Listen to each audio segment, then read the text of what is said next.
Hi Pisces, thank you very much for joining me. I hope that you are doing well. This is a general reading for any sun, moon, or rising Pisces. We'll take a look at the cards to get a sense of the awareness or the big ideas for the week, guidance, and possible outcomes. I'll also choose a few oracle cards for additional information. So without further ado, let's just get started. Okay, let's see what the cards have for us.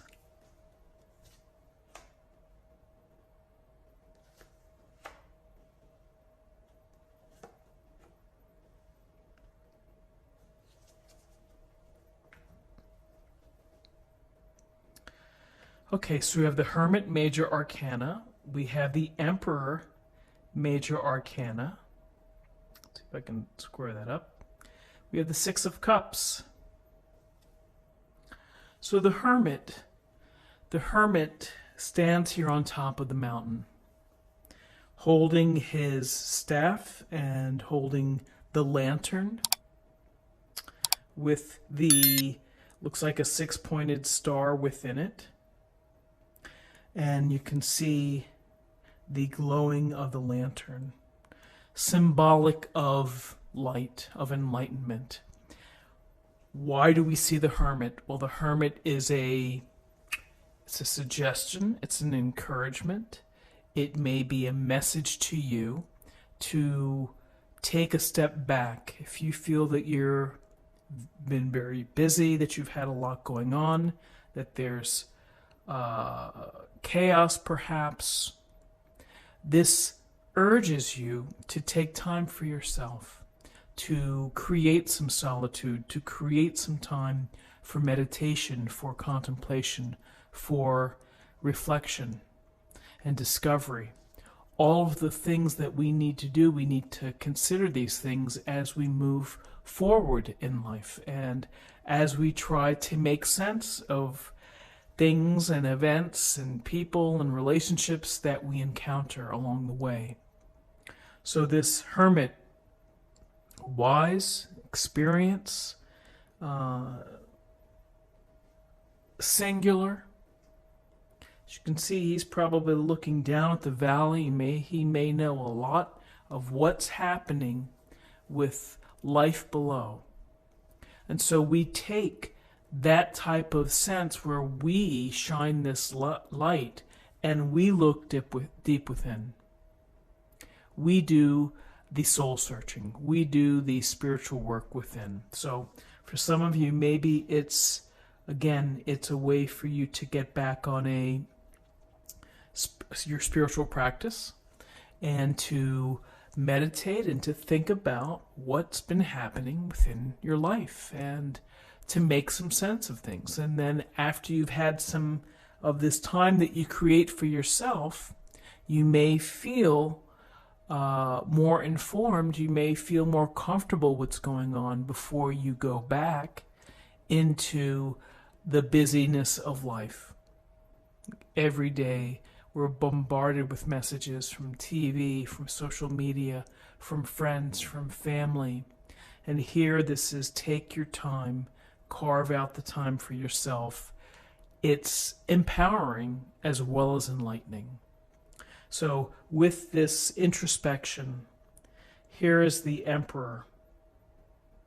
And the Emperor sits on his beautiful throne and his crown, and he has power.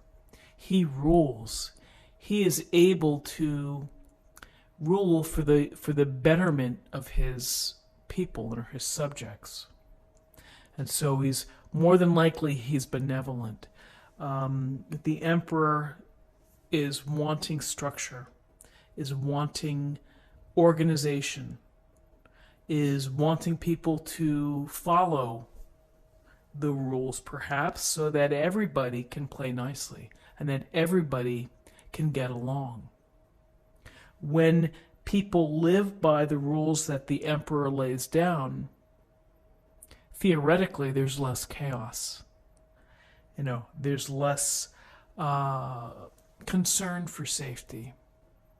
So how do we look at the Emperor in terms of our own lives? Well,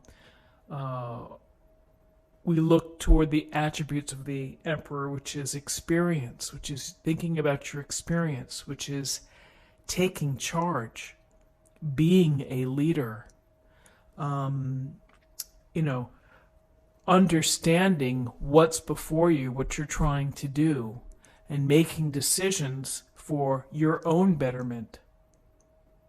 But we see here, we see the idea of bringing structure and order, into your day, into your couple days, into your week perhaps. And sometimes being organized or bringing in order can be updating your calendar book. It can be updating your calendar app on your phone, putting in everything, thinking about the week as a whole and how you partition your time and your energy.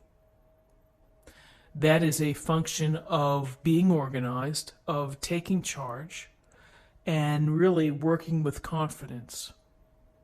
Now, the shadow side, perhaps, or the less dignified aspect of the Emperor would be that he can be rigid and inflexible.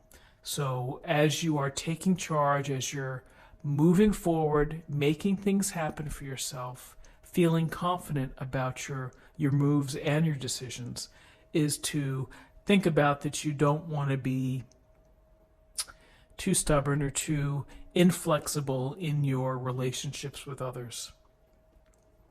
So here we have introspection, we have taking charge, bringing some structure and some order and organization within your life. And then we have the Six of Cups. We get a real sense here by looking at this illustration of the children who are giving to each other just because that's what children do. It's the innocence of it all.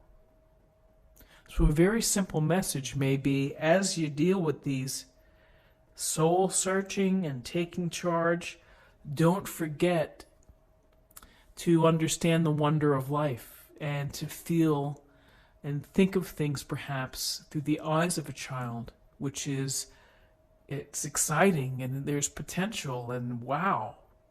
Because sometimes we get too jaded and sometimes we get too focused on what isn't happening.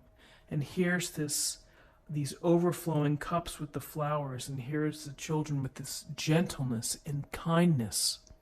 It really does bring us back to the idea of being kind for kind's sake, without an agenda, without an expectation, but to be loving, to be kind, to give a gift just for the heck of it, because you know it's going to put a smile on someone else's face. It's the same thing as receiving a gift too. Who doesn't like to get a surprise gift, it's totally unexpected? So the kindness of others. So a final word on the Six of Cups, which is, we also may think of nostalgia. We may think of times past that bring us comfort, that bring us happiness. Some of you quite literally could be meeting with someone from your past, an old coworker, an ex. So the possibilities here, I think the overriding piece is to be gentle with yourself, to be gentle and kind with others, to get some structure, some organization, however you do it best, and make the time to be introspective. Make the time to think about where you are. There's no harm in doing so. And to take yourself out of the busyness, to lead off with that practice, is going to give you a refreshed set of eyes. It's going to give you perhaps a reset in how you think and how you approach things, and can certainly lead you through a successful day and a successful week. So let's see what we have in terms of numerology. We have 9 and 4 is 13, 13 and 6 is 19. 19 reduces to 10. 10 reduces to 1. 1 is about new beginnings. It's about being an original. It's about leadership. It's also about being inspired. And so now I'm going to choose an oracle card for an affirmation for the day.